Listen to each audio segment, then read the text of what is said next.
Hello everyone, मैं doctor Ankita और आज ये वीडियो है मॉन्की पॉक्स के बारे में। क्योंकि इसे कोविड की तरह डेंजरस बताया जा रहा है सब जगह सोशल मीडिया पर, तो इसके बारे में जानते हैं कि क्या है मॉन्की पॉक्स, क्या इसके सिम्टम्स हैं, क्या आप कर सकते हैं प्रिवेंशन के लिए, और अगर आपको मॉन्की पॉक्स हो गया है तो आप कौन सी होम्योपैथिक मेडिसिन यूज़ कर सकते हैं और प्रिवेंटिव मेजर्स क्या ले सकते हैं इससे बचने के लिए, इसके बारे में भी आज हम बात करेंगे।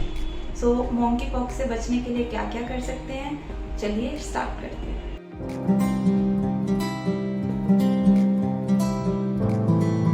मॉन्की पॉक्स होता क्या है?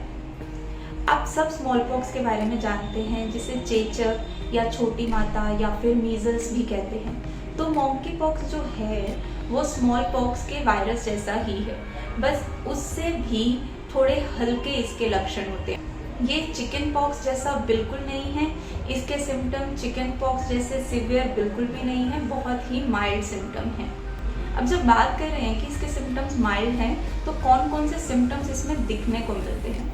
सबसे पहला सिम्टम है ठंड लग के फीवर चढ़ना, हेडेक होना, सिर दर्द काफ़ी रहता है, मसल पेन बहुत ज़्यादा है कि मसल टूटी हुई सी महसूस होती है, एग्जॉस्ट यानी थके हुए कमज़ोर आप महसूस कर सकते हैं, रैशेज जो हैं वो बॉडी के किसी भी पार्ट पर हो सकते हैं, फेस से माउथ से स्टार्ट होकर जेनाइटल्स एनस सब जगह फैल सकते हैं। अब आते हैं कि मॉन्की पॉक्स फैलता कैसे है।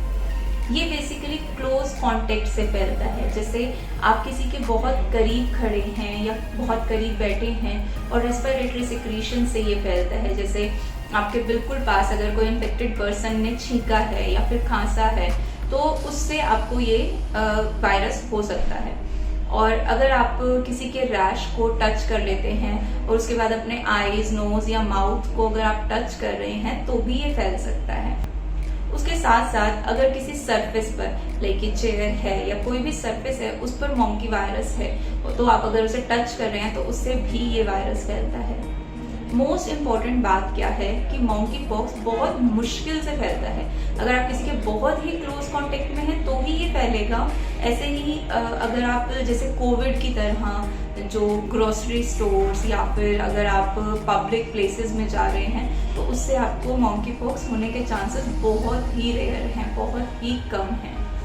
अब आती है होम्योपैथिक प्रिवेंटिव मेडिसिन। ऐसी कौन सी मेडिसिन आप लें जिससे आप मॉन्की पॉक्स होने से बच सकते हैं? वेरोलिनम 200, इसे आपको सुबह शाम दिन में एक बार एक ही डोज 1 महीने में लेनी है। ये इंटरनल वैक्सीन की तरह काम करती है, जैसे आप वैक्सीन इंजेक्शन के तरीके से लगवाते हैं वैसे ये मेडिसिन जो है होम्योपैथिक ये बॉडी के अंदर से वैक्सीन का काम करती है। अगर कोई बच्चा 10 साल से छोटा है तो उसे 1 ड्रॉप दीजिए और अगर 10 साल से बड़े हैं तो 2 ड्रॉप ले सकते हैं।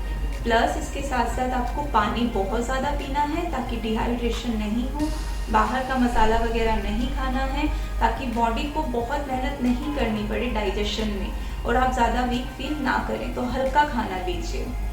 इसके साथ avoid close contact with people who have monkey pox.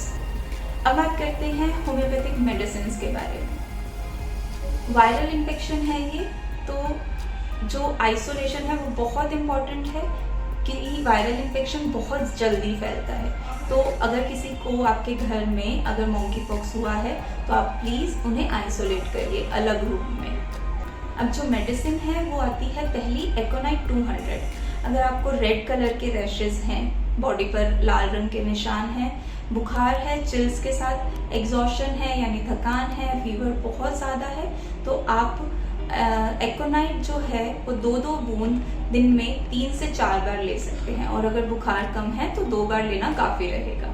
Next medicine आती है आर्सेनिक एल्बम 200। जो बॉडी पर रैशेज हैं वो अगर उनमें जलन है और रात को ज़्यादा दिक्कत होती है और हल्के गुनगुने पानी से आपको ऐसा लगता है कि मुझे आराम महसूस हो रहा है, तो आपको दिन में 3 बार 2-2 ड्रॉप डायरेक्ट टंग पर इस मेडिसिन को लेना है, कम से कम 7 से 8 दिन तक। थर्ड मेडिसिन आती है मर्क सोल 30। जो रैशेज हैं वो अगर येलो कलर के हैं, दाने की तरह, जैसे एक्ने पिंपल हो जाता है, जिनका मुंह बना हुआ होता है पिन पॉइंट जैसा, जिसपे येलो कलर हो तो, और अगर आपको पस नजर आ रही है रैशेज में, तो आप मर्क सोल 30 ले सकते हैं, 2 ड्रॉप्स मॉर्निंग इवनिंग नाइट में डायरेक्ट टंग पर। फोर्थ मेडिसिन है पल्सेटिला 30। अगर ये डिस्चार्ज जो येलो है, जो रैशेज में से डिस्चार्ज है, वो हरे कलर का होने लगा है, जो भी आपको रैशेज हैं उनका कलर हल्का हरा दिख रहा है, और अगर आप टेंशन बहुत ज़्यादा ले चुके हैं कि अरे ये क्या नई बीमारी हो गई है, तो इस केस में आप ये मेडिसिन यूज़ कर सकते हैं। इसे सेम 2 ड्रॉप्स दिन में 3 बार यूज़ करना है डायरेक्ट टंग पर। इसके बाद मेडिसिन आती है थूजा 30। इसे भी सुबह शाम यूज़ करना है कि अगर स्कार्स डेवलप हो गए हैं या फिर जो पस के रैशेज हैं वो बहुत बड़े हो गए हैं और उसके बाद उस पर क्रस्ट यानी पपड़ी बनने लगी है, या फिर जो रैशेज हैं वो स्कार छोड़ के जा रहे हैं, निशान छोड़ के जा रहे हैं, तो ये मेडिसिन आप ले सकते हैं। इस मेडिसिन को आपको 2 ड्रॉप सुबह दोपहर शाम लेना है, डायरेक्ट टंग पर लेना है। आई सपोज मैंने ऑलमोस्ट सब कुछ मंकी पॉक्स के बारे में इस छोटी सी वीडियो में शेयर कर दिया है। फिर भी अगर आपको कुछ पूछना हो, कोई भी आपका सवाल हो, तो आप कमेंट में पूछ सकते हैं, व्हाट्सएप भी कर सकते हैं। नंबर मैंने डिस्क्रिप्शन बॉक्स में दिया है, और ये जो सारी मेडिसिन हैं इनका लिंक भी मैंने आपको डिस्क्रिप्शन बॉक्स में दे दिया। आप जस्ट एक क्लिक करिए और ये मेडिसिन खरीद सकते हैं। और अगर आपको ये वीडियो यूजफुल लगा है तो प्लीज लाइक और शेयर जरूर कीजिए, और बेल आइकन जरूर प्रेस कर दीजिएगा साथ साथ। That's it for today. Stay safe, stay healthy.